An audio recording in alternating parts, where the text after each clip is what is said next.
Yang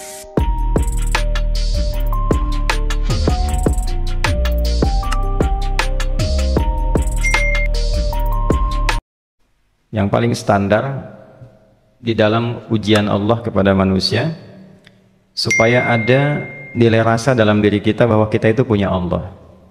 Itu poin tertingginya. Nah, biasanya pada titik-titik tertentu oleh Allah itu dihilangkan semua potensi-potensi dari makhluk, sehingga kita bisa merasakan kenikmatan langsung untuk berinteraksi dan mendapatkan anugerah dari Allah. Itu titik tertingginya. Sambil contoh begini, Nabi Zakaria itu yang paling viral di Al-Quran, salah satunya divonis oleh manusia tidak akan mungkin punya keturunan. Secara klinis mustahil, karena istrinya divonis monofus dan mandul. Secara medis semua sudah angkat tangan. Tapi apa yang dilakukan? Nanti ini akan melahirkan rumus di Quran surah kelima Al-Ma'idah ayat 35. Nanti jadi rumus standar dari apa yang dialami oleh beliau ini. Di titik itu beliau menangkap isyarat bahwa ketika manusia sudah mengatakan tidak mungkin, itu tanda awal dari Allah supaya kita langsung memohon kepadanya, karena Allah ingin memberi tanpa perantara siapapun.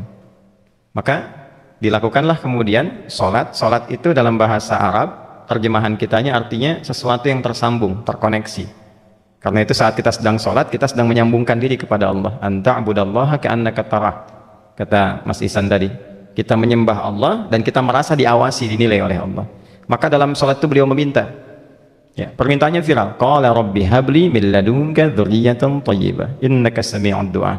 Bahasa bebasnya begini, ya Allah, semua memvonis aku tidak akan mungkin punya keturunan. Sekarang aku memohon kepadamu saja yang tidak punya batas dalam pemberian.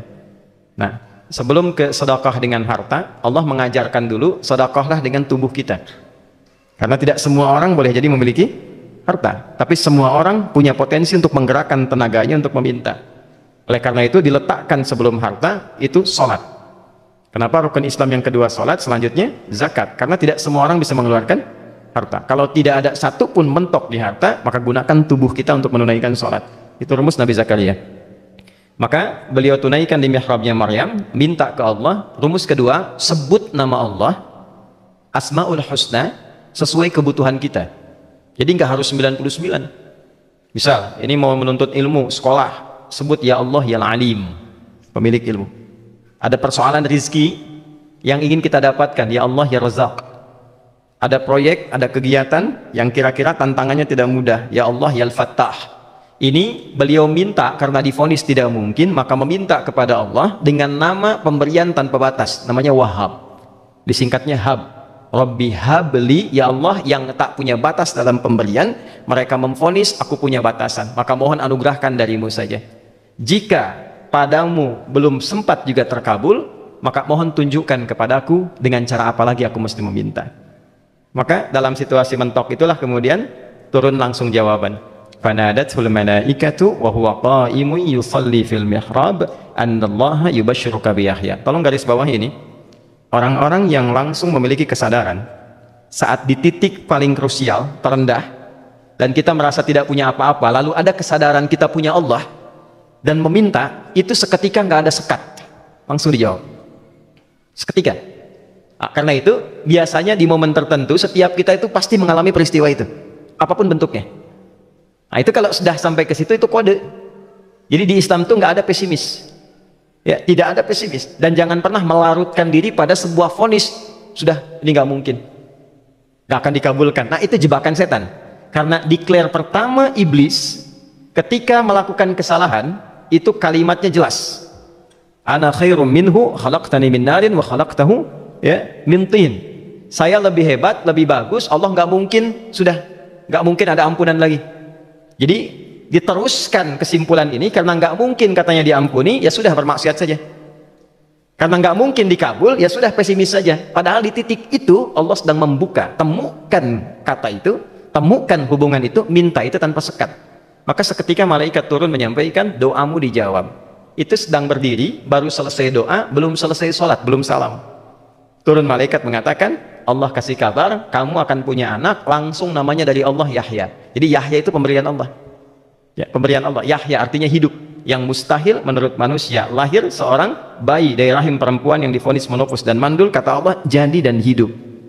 Nah, rumus itu nanti terus dialami oleh para nabi, puncaknya di era Nabi Muhammad SAW, nanti melahirkan panduan di Quran surah 5 ayat 35. Ya ayyuhalladzina amanu ittaqullaha wabtaghu ilaihil wasilah. Perhatikan kalimatnya dengan detail ya. Hei semua orang yang masih merasa punya iman, tuh iman kita disentuh. Jadi kalau mengalami persoalan di titik nadir terendah, itu yang disoal oleh Allah imannya dulu. Kamu masih punya iman nggak? Orang beriman nggak mungkin pesimis. Orang beriman nggak akan putus asa. Orang beriman nggak akan bunuh diri. Imannya ditanya dulu. Katanya kamu beriman, iman kamu di mana? Kalau masih punya iman, kata Allah, ini ujian dari saya supaya kamu nyebut saya. Katanya ingin mendekat, kata Allah kan? Ittaqullah. Nah ini rumusnya. Wabtaghu ilaihil wasilah. Kalau engkau pengen cepat dapat solusi, maka aku berikan perangkat untuk cepat mengabulkan doamu itu. Perangkat itulah disebut dengan takwa. Nah, takwa itu ada urutan 240 kali disebutkan dalam Al-Quran, dibagi pada 3 segmen. Segmen ibadah ritual, segmen ibadah sosial, satu lagi segmen rumah tangga. Ya, karena itu tinggal cari aja di ibadah ritual, misalnya sholat, bangun tahajud malam, minta sama Allah, dekatkan diri kita. Salah satu kasusnya Nabi Zakaria. Ya, itu poin yang pertama. Yang kedua nanti ada maliyah sosial, itu yang tadi dipraktekkan, sedekah dengan harta. Ya, tidak harus banyak, yang penting Allah minta apa, ikhtiarkan, nggak akan dilihat berapapun nilainya. Yang dilihat itu ada nggak kemampuan mengimplementasikan imannya, itu poinnya. Titik itu. Ya, yang ketiga nanti di keluarga. Urutan pertama orang tua. Kata Ibnu Abbas radhiyallahu taala anhuma, tidak ada satupun aku melihat amalan tertinggi yang menarik perhatian Allah untuk memberikan ampunan pada orang tobat atau mengabulkan doa dengan cepat kecuali berbakti pada orang tua. Dan kisahnya viral sekali di Al-Bukhari, 3 orang terjebak dalam gua, kemudian tertutup batu besar karena berteduh hujan, tapi tertutup batu besar. Lalu ketiganya mendorong, tidak pernah bisa mengeluarkan tenaga yang mampu mengeluarkan mereka dari batu itu. Gak bisa gerak. Satu di antara 3 orang ini mengusulkan, sudah, ini tanda dari Allah, jangan gunakan kekuatan kita lagi, kita diminta menggunakan kekuatan yang Allah berikan. Coba kita cari amalan rumus takwa tadi. Satu di antara 3 itu mengatakan, ya Allah, saya punya seorang ibu. Setiap kali saya berangkat kerja, saya akan selalu siapkan hidangan untuk ibu, khusus untuk susu sebelum tidur, itu saya yang minumkan langsung kepada beliau. Itu berlanjut selama hidup saya seperti yang kau ketahui. Satu kali, saya pulang dari kantor, dari pekerjaan, ibu saya sudah tertidur. Sementara susu belum diminum, dan kami putuskan tidak ada yang berani menyentuh susu dan minuman makanan kecuali ibu terlebih dahulu. Maka saya putuskan memegang nampan susu di samping ibu yang tertidur dan menunggu beliau bangun. Ketiba beliau bangun tengah malam, saya berikan susunya tanpa saya katakan saya telah menunggu cukup lama untuk memberikan susu itu. Ibunya nggak dibangunkan, dibiarkan istirahat dengan nyaman. Begitu bangun, diberikan susu tanpa komen sedikit pun. Nggak bilang, mas sebetulnya udah lama tadi nungguin ya. Langsung diberikan. Seketika ibu senang istirahat dan lalu mengatakan pria ini, ya Allah, jika engkau ridha dengan amalku ini, maka mohon bebaskan kami dari kungkungan batu ini. Lalu ketiganya berikhtiar mendorong, yang tadinya tidak punya kekuatan, seketika batu itu menggelinding dan membebaskan 3 orang itu. Nah itu persegi dalil yang sebetulnya jadi pedoman hidup. Dalil itu kan pedoman bahasa Arabnya.